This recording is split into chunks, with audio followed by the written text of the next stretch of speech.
So today I want to talk to you about how to get your credit ready to buy a house. So credit is the most important building block, especially when it comes to the amount of loan options that you will have when talking to a lender. So what I always advise is that realistically, you want to make sure your credit cards are 30% or less of the available balance. So if, for instance, you can spend up to $10,000 on a credit card, never put more than $3,000 on it, okay?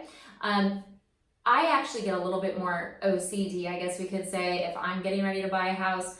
I use my credit cards for miles. I am a miles junkie, that's my thing. So I always rack them up and pay them off. But if I'm actually looking at buying a house, I'm not waiting until I get the bill to pay that credit card off. I'm paying it off weekly. And the reason is we don't know exactly when the creditor is going to report to the credit bureaus. And the last thing I want is for it to show a large balance, even though I pay it off every month, because it can affect your score, okay? So that's number one, be very aware of how much debt you have, because it's incredible how much it impacts you.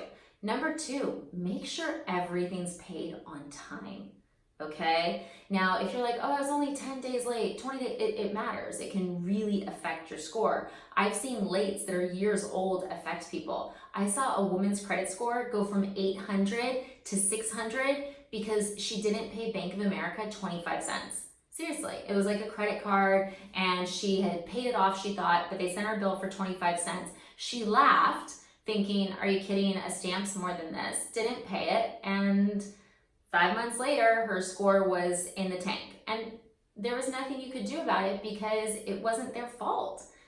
She had owed them 25 cents and thought they were kidding. They weren't. So you want to be really aware of that. The other thing is collections. I would always advise that you do a free credit report and see what's on your credit, because I see a lot of medical collections on people's credit reports. They have no idea why they're there. Generally what it is it's a copay. It's, you go in the doctor and they're like, oh yeah, you don't know anything. So you're like, cool, great, bye-bye. And then you get a bill for $30 and you're like, but I didn't know anything. The insurance will cover this. Tear it up, trash.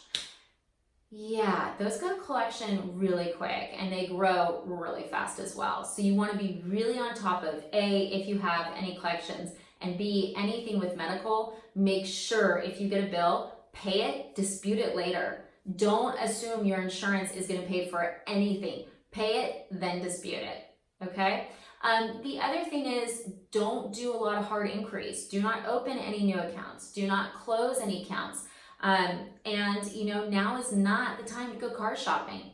So you just want to make sure that your credit is like in this beautiful preserved bubble while you're getting ready to buy a house. I would actually advise that you freeze your credit. What freezing your credit does is it makes it so that no one can do hard inquiries on your credit. No one can open up an account in your name. And with identity theft being so rampant right now, that's a really good way to put your credit in a bubble while you're doing everything else. And then just make sure that before you have a lender run your credit, that you unfreeze it, okay? So your credit's incredibly important. It affects the rate you get, and it affects the loan options that you will be able to qualify for. So I hope this video has helped. If you have questions, as always, reach out.